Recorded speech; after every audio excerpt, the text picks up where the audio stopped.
Hello and welcome back, Design 21. Originally, I thought I would not make a tutorial about this one because it's exactly as a tutorial for design number 11, but I want to show you just one key that is different, which will be our border round. So we start with contrasting color yarn, and you are making one round. Now we will change to main color yarn and we will make 2 rounds.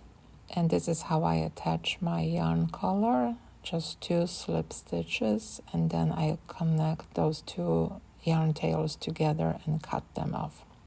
In the first 3 rounds, we are using only 1 color yarn.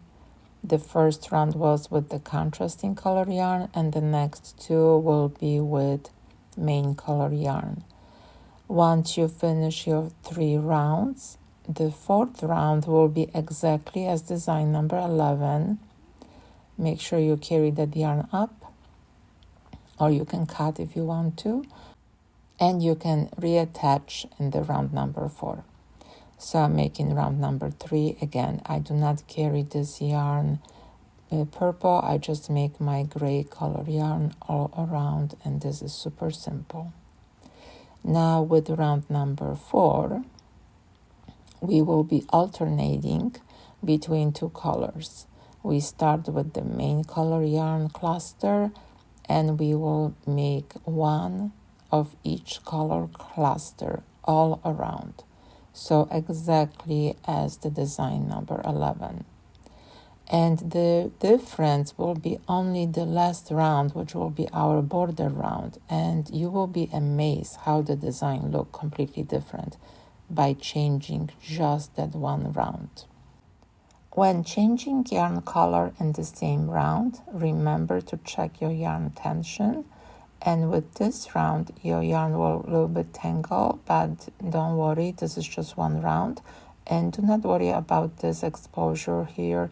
We will pick up that in the next round. So we will minimize that exposure on the right side. Always change your yarn color from the back to front. So I will show you right now again. See, back, front. That will minimize the exposure, how you change the yarn color as well. And again, make sure your yarn tension is a little bit looser than normally. You want your square to be flexible. And we are done with round number 4. This is exactly the design number 11, but this time I'm cutting my main color yarn.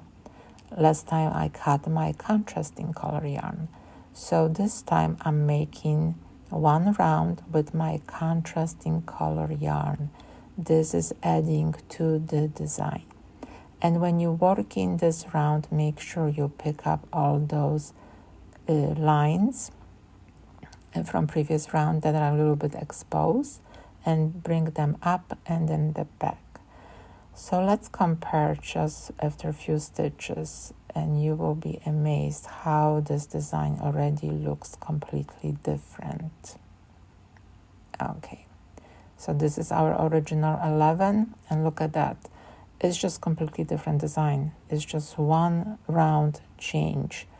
And that's why I want you to be creative.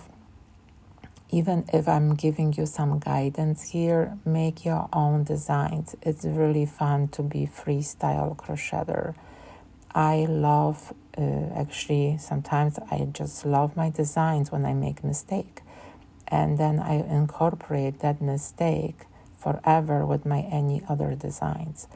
So just have fun, that's the most important, and don't get too stressed if something doesn't go exactly as supposed to. That's how handmade is supposed to be, a little bit different. Okay, so design number 21, this time it's done.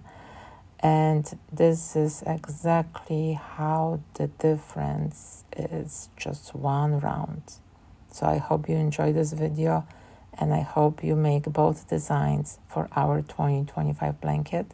Have a great day. See you next time.